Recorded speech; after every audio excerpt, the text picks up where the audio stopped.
여러분은 아름답다고 할 때 어떤 이미지가 먼저 생각이 나십니까?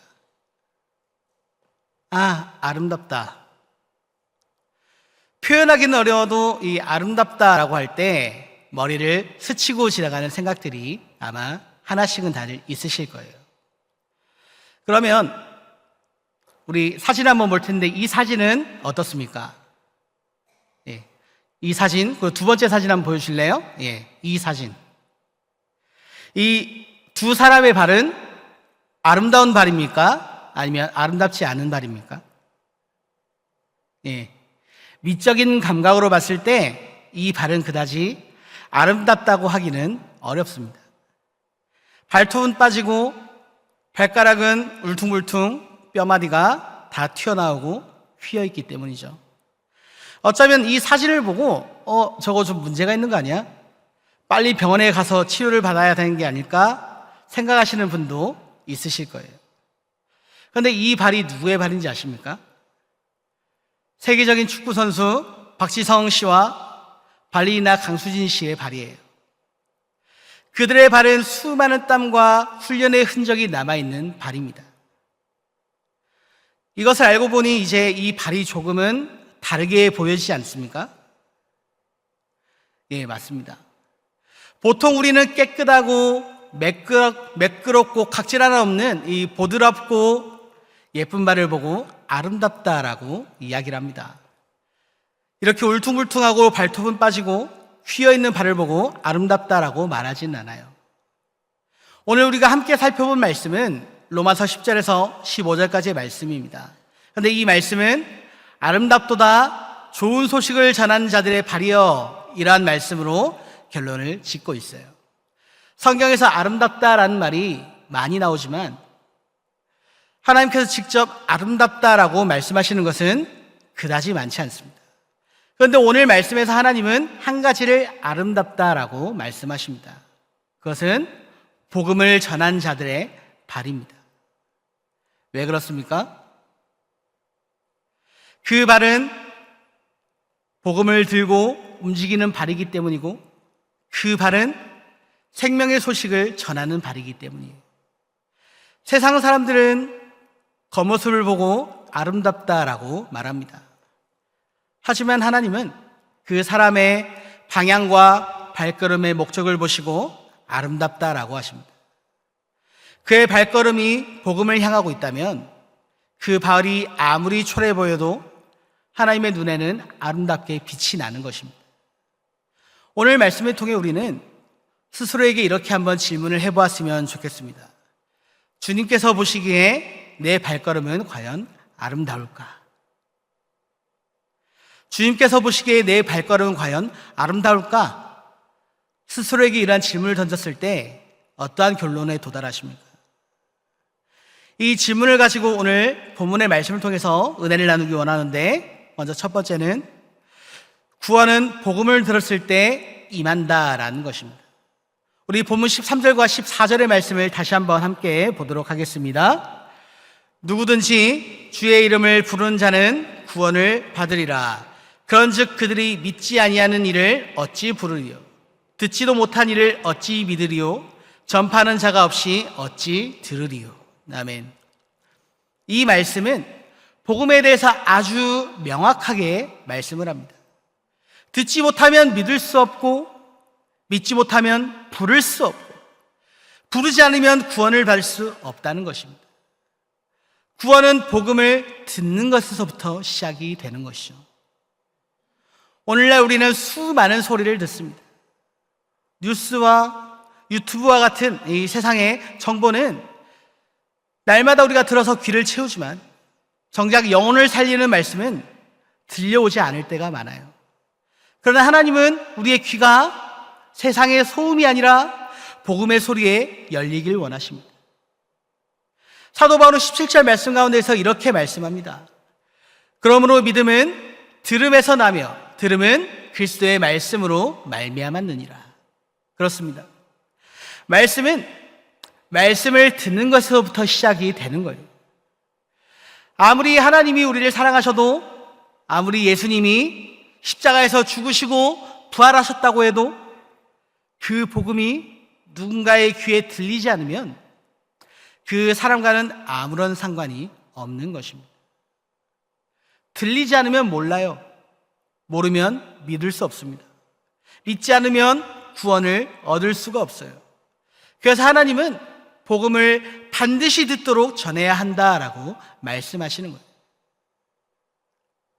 그래서 본문 12절의 말씀을 보시면 12절 말씀은 이렇게 말씀합니다. 유대인이나 헬라인이나 차별이 없습니다. 한 분이신 주께서 모든 사람의 주가 되사 그를 부르는 모든 사람에게 부유하시도다. 이 말씀은 복음의 보편성을 말씀하는 거예요. 복음은 어떤 특정한 사람만을 위한 것이 아니라 모든 사람을 위한 것이다 라는 겁니다.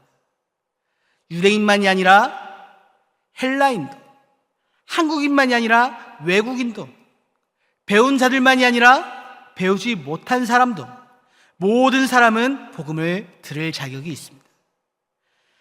하나님께서는 모든 사람의 주가 되시기 때문입니다. 한 사람도 예외 없이 복음을 듣길 원하시기 때문이에요. 이 세상에는 아직 복음을 들어보지도 못한 사람들이 너무나도 많이 있습니다. 선교학적인 통계에 따르면 전 세계 인구 가운데 약 30억 명 이상의 사람들이 아직도 복음을 들어본 적이 없다라고 이야기를 합니다. 심지어 우리나라 안에서도 이 야산 땅, 이 온양 지역 안에서도 복음을 들어본 적도 없고 교회의 문턱을 밟아본 적도 없는 이들이 아직도 많이 있습니다. 그들은 성경이 어떤 책인지, 예수님이 어떠한 분이신지조차 모르고 인생을 살아가요. 그래서 교회가 존재해야 하고 우리가 이 자리에 있어야만 하는 것입니다.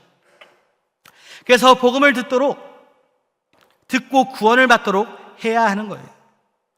그런데 정작 그 복음은 저절로 들려오는 것이 아닙니다. 누군가가 전해야 들려져요. 그래서 두 번째로 복음은 전한 자들 통해 전해진다라는 것입니다. 복음은 전해질 때 비로소 능력이 됩니다. 복음은 이론이 아니에요. 사도 바울이 로마서 1장 16절에서 이렇게 고백을 합니다. 다 같이 말씀 한번 보시겠습니다. 내가 복음을 부끄러워하지 아니하노니 이 복음은 모든 믿는 자에게 구원을 주시는 하나님의 능력이 됨이라.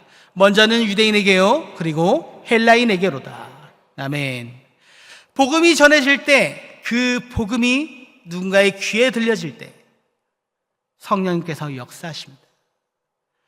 오순절 마가의 다락방에 모인 제자들에게 성령님께서 임하신 후에 언제 성령의 능력이 나타납니까? 베드로가 성전에 올라가 성전에 모인 자들 앞에서 복음을 전할 때 3,000명이 넘는 사람이 복음을 듣고 회개하면서 그 자리에서 비로소 성령의 역사가 나타나지 않았습니까? 복음이 들려지는 순간 죄인이 회개하고 낙심한 자가 소망을 얻고 죽은 영혼이 살아납니다. 만약 우리가 입을 닫는다면 성령님의 임재는 있을 수 있지만 성령님의 역사는 나타나지 않는 거예요. 그래서 하나님은 말씀하십니다. 전파하는 자가 없이 어찌 들으리요. 복음이 들려야 믿음이 생기고 믿음이 있어야 구원이 임하는데 그 전에 먼저 복음을 전한 자가 있어야 한다는 것이죠. 그렇다면 그 복음은 누가 들려주는 것입니까? 하나님께서 하늘에서 음성을 보내셔서 사람들에게 직접 말씀하시는 것이 아니라 천사들을 보내셔서 말씀을 들려주시는 것이 아니라 하나님의 사람들을 통해 복음을 전하도록 하신다라는 겁니다. 아무리 복음이 위대해도 그 복음을 전하는 사람이 없으면 사람들은 들을 수 없고 알 수 없고 믿을 수 없고 구원을 받을 수가 없어요. 그래서 하나님은 구원의 역사를 성도들을 통해서 이루어 가시는 것입니다. 하나님은 전능하신 분이시지만 복음을 전한 일은 반드시 사람의 순종을 통해 이루어지는 것입니다. 그래서 복음의 역사에는 언제나 전하는 자가 있어 왔습니다. 예수님께서 제자들을 부르시며 이렇게 말씀하십니다. 마태복음 4장 19절, 나를 따라오라, 내가 너희를 사람을 낚는 어부가 되게 하리라. 또 부활하신 후에 제자들에게 이렇게 명령하십니다.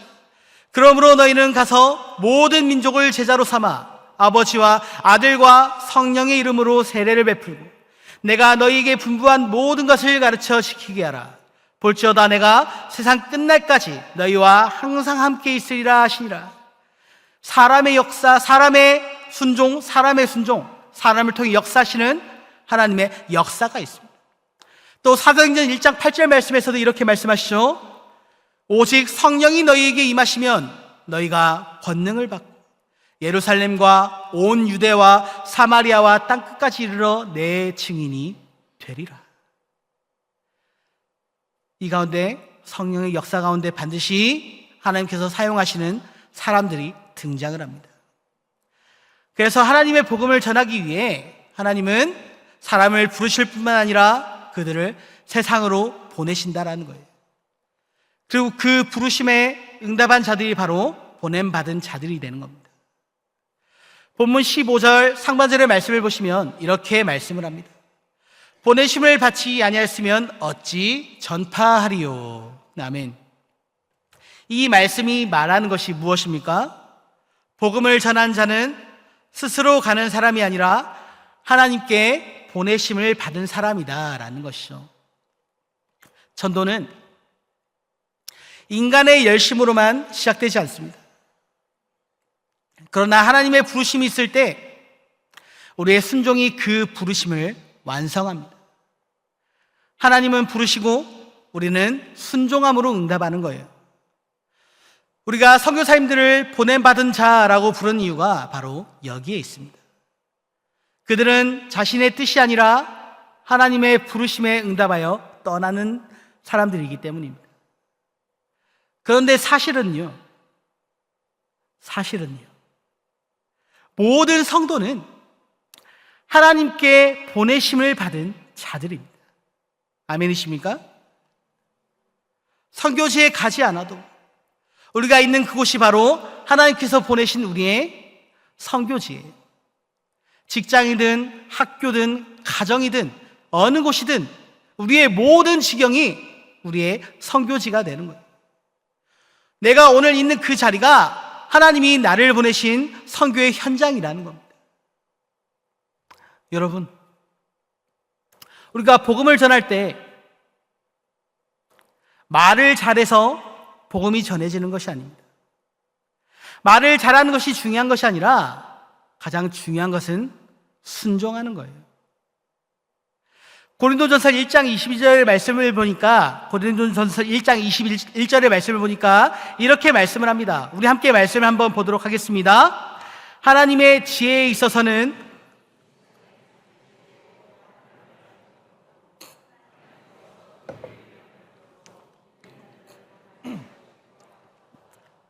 아멘.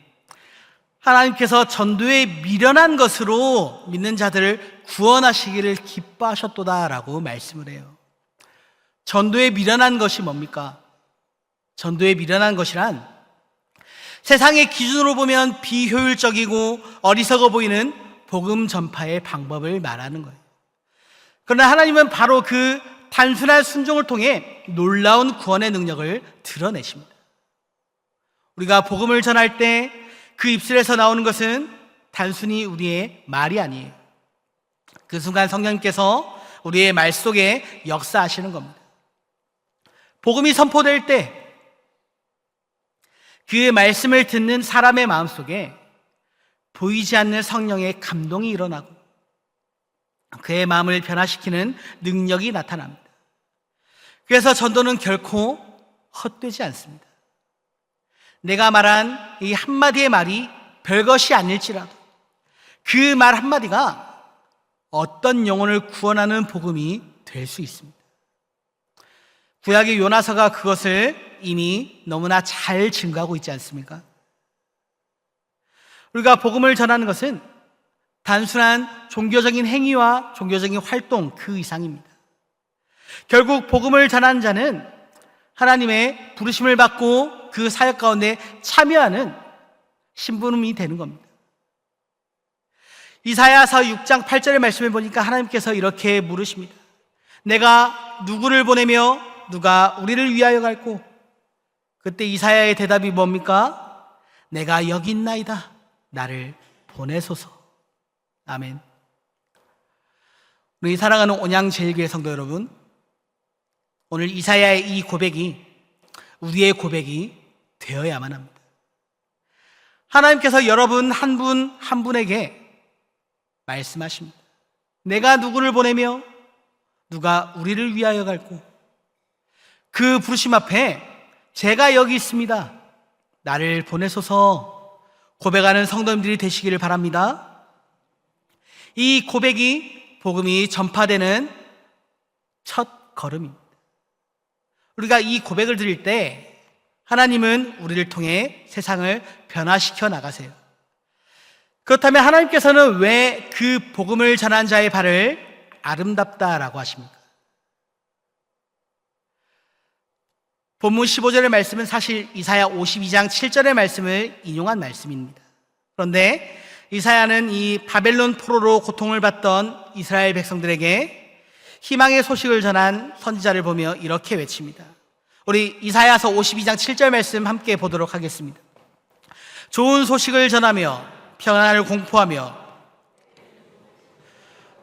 구원을 공포하며 시온을 향하여 이르기를 내 하나님이 통치하신다 하는 자의 산을 넘는 발이 어찌 그리 아름다운가. 아멘. 그렇습니다. 그 발은 단순히 걷는 발이 아니라 절망에 빠진 백성들에게 희망을 전하는 말씀입니다. 눈물과 고통 속에 있는 사람에게 하나님이 여전히 우리와 함께 하신다, 이 복된 소식을 전하는 발이었어요. 그래서 하나님은 그 발을 아름답다라고 하시는 겁니다. 아름답다라는 것은 하나님의 마음과 닮아 있기 때문입니다. 하나님께서 보시기에 아름다운 것은 외적인 모양이나 능력이 아닙니다. 하나님의 마음을 닮은 삶이 바로 아름다운 것이에요. 하나님의 마음이 어떤 마음입니까? 잃어버린 한 영혼을 향한 사랑의 마음입니다. 예수님께서 이 땅 가운데 오신 이유도 바로 그것 때문이었어요. 예수님께서 이 땅 가운데 오실 때 그 이유에 대해서 말씀하시길 인자가 온 것은 잃어버린 자를 찾아 구원하려 함이라 라고 말씀하십니다. 그러므로 복음을 전한 자의 발이 아름다운 것은 그 발이 하나님의 마음을 닮아 있기 때문이에요. 하나님은 지금도 한 영혼이 돌아가기를 애타게 기다리고 계십니다. 그 마음을 품고 나아가는 발걸음, 그 발이 하나님 눈에는 참 아름다운 발걸음이 되는 거예요. 복음을 전한 발은 단순히 즐거운 길을 걷는 발이 아닙니다. 때로는 거절당하고 비난받고 조롱당하기도 합니다. 가족과 친구들, 이웃들로부터 외면당할 때도 있습니다. 그럼에도 불구하고 그 길을 포기하지 않는 이유는 단 한 가지, 그 길 끝에 한 영혼의 구원이 달려있기 때문이죠. 시편 126편 5절과 6절의 말씀은 이렇게 기록이 되어 있습니다. 눈물을 흘리며 씨를 뿌리는 자는 기쁨으로 거두리로다. 울며 씨를 뿌리러 나간 자는 반드시 기쁨으로 그 곡식단을 가지고 돌아오리로다. 아멘. 복음을 전하는 그 길은 눈물의 길이지만 그 눈물은 결코 헛되지 않습니다. 하나님은 그 눈물 한 방울까지도 기억하시고 그 발걸음 위에 생명의 열매를 맺게 하십니다. 혹시 새생명 전도 축제와 같이 이 전도에 관한 말씀을 듣고 도전을 받고 이 거룩한 부담감을 안고 복음을 전하려다가 상처받은 적이 있지 않으십니까? 그런 경험들 한 번씩은 있으시지 않으세요? 전도를 하려고 어렵게 말을 꺼냈는데 외면당해서 마음이 힘들었던 적이 있지 않습니까? 그러나 낙심하지 마십시오. 그 눈물이 심겨져서 복음이 싹을 틔우고 열매를 맺게 되는 거예요. 하나님은 그 눈물을 잊지 않고 기억하시고 그 노력과 마음을 기억하고 계십니다. 그래서 복음을 전한 발이 아름다운 또 하나의 이유는 그 발이 생명으로 향하는 발걸음이기 때문이에요. 프랑스의 철학자이자 소설가인 이 장폴 사르트르가 언젠가 이런 말을 했습니다. 인생은 B와 D 사이에 있는 C다. 좀 어렵죠? 좀 더 쉽게 풀어서 이야기하면 인생은 B, 그러니까 탄생, 벌스와 죽음, 데드 사이에 있는 초이스, 선택이다. 인생은 태어나는 순간부터 죽는 순간까지 끊임없이 선택하는 선택의 연속이다라는 거예요. 세상에는 두 가지 길이 있습니다. 하나는 죽음으로 향하는 길이고 하나는 생명으로 향하는 길입니다. 그러나 세상은 여전히 죽음의 길을 선택하며 그 길을 걸어갑니다. 복음을 전한 자는 그 길에서 돌이켜 생명의 길로 가라고 외치는 사람들이, 그래서 그 발걸음은 단순한 이동이 아니라 생명을 옮기는 발걸음이 되는 겁니다. 그러나 사람들은 내가 건네는 그 한마디의 말, 내가 흘린 그 눈물 한 줄기가 영혼을 살리고 인생을 바꾸는 순간이 된다는 것을 알 수가 없습니다. 그러나 우리가 반드시 기억해야 할 것은, 사람들은 모르고 세상은 알아주지 않을지라도 하나님은 그 발을 보시며 참 아름답다라고 말씀하신다라는 겁니다. 히브리서 6장 10절의 말씀을 보니까 이렇게 말씀을 합니다. 하나님은 불의하지 아니하사 너희 행위와 그의 이름을 위하여 나타낸 사랑으로 이미 성도를 섬긴 것과 이제도 섬기고 있는 것을 잊어버리지 아니하시느니라. 아멘. 하나님은 우리가 복음을 위해 걸었던 모든 발걸음을 기억하십니다. 사람은 몰라도 하나님은 반드시 기억하고 알고 계세요. 세상은 알아주지 않아도 하나님은 천국에 기록하십니다. 그래서 우리가 걷는 복음의 증인으로 살아가는 이 길은 결코 헛된 발걸음이 아닙니다. 그 길의 끝에서 주님께서 우리의 그 발걸음을 보시며 이 발이 참으로 아름답도다 말씀하시기 때문입니다. 우리 사랑하는 성도 여러분, 오늘 말씀을 통해 우리는 한 가지 분명한 사실을 깨닫습니다. 하나님께서 보시기에 아름다운 것은 화려한 겉모습이 아니라 복음을 전하는 전도자의 삶이라는 겁니다. 그 발걸음이 세상의 기준으로 세상의 가치와 세상의 잣대로 판단할 때 초라해 보일 수는 있지만 그 길 위에 생명이 있고 사랑이 있고 구원이 있습니다. 본문 13절의 말씀은 우리에게 이렇게 말씀을 합니다. 누구든지 주의 이름을 부르는 자는 구원을 받으리라. 아멘. 주의 이름을 부르려면 누군가는 반드시 정해야 하는 것이죠. 그리고 그 일을 위해 하나님은 하늘의 천군 천사가 아닌 저와 우리 모든 성도 여러분, 한 사람 한 사람을 부르고 계십니다. 오늘도 하나님께서는 사람을 통해 복음이 전파되고 들려오는 것을 기뻐하십니다. 그리고 하나님께서 기뻐하시는 바로 그 한 사람이 여러분이 됩니다. 설교를 시작할 때 한 가지 질문을 드렸어요. 기억나십니까? 하나님께서 보시기에 내 발걸음은 과연 아름다운가? 주님은 오늘도 말씀하십니다. 내가 누구를 보내며 누가 우리를 위하여 갈고, 그 부르심 앞에 우리가 응답할 때 우리의 발걸음은 하나님 보시기에 가장 아름다운 발걸음이 되는 줄로 믿으시기 바랍니다. 복음을 향한 그 한 걸음 한 걸음이 영혼을 살린, 천하보다 더 귀한 영혼을 살리는 소중한 발걸음이 됩니다. 이번 한 주간 복음을 전할 사람의 이름을 마음에 품어보시기 바랍니다. 그리고 그를 위해 기도하시기 바랍니다. 그리고 몇 주 후에 있을 새생명 전도 축제 때 용기를 내서 복음을 전해보시기 바랍니다. 복음을 전한 일이 여러분들에게 부담이 되는 것이 아니라 기쁨이 되시기를 축복합니다. 왜냐하면 하나님은 그 일을 가장 기뻐하시기 때문입니다. 우리 사랑하는 온양제일교회 성도 여러분, 하나님께서는 여러분의 얼굴을 보시는 것이 아니라, 여러분의 겉모습과 외모를 보시는 것이 아니라 여러분의 중심을 보시고 삶의 방향을 보시고 그 삶의 발걸음을 보시는 분이시다라는 사실을 반드시 깨닫고 이것을 믿음으로 오늘도 하나님의 거룩한 복음을 증거하는 전도자의 삶을, 증인의 삶을 살아가시는 모든 성도 여러분들이 다 되시기를 예수 그리스도의 이름으로 간절히 축복합니다. 아멘. 기도하시겠습니다. 하나님, 복음을 전한 일 가운데 우리가 게을러지지 않도록 하여 주시옵소서. 천하보다 더 귀한 한 영혼을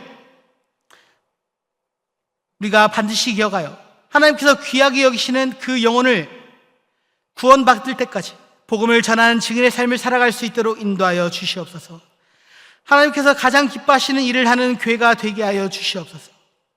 하나님, 우리 교회가 복음을 전하는 기쁨으로 가득 찬 공동체가 되게 하시고 모든 성도들이 하나님의 부르심 앞에 순종하는 자가 되게 하여 주시옵소서. 나의 작은 발걸음이 주님께서 보시기에 아름다운 복음의 길이 되게 하여 주옵소서. 거룩하신 예수 그리스도의 이름으로 간절히 기도하옵나이다. 아멘.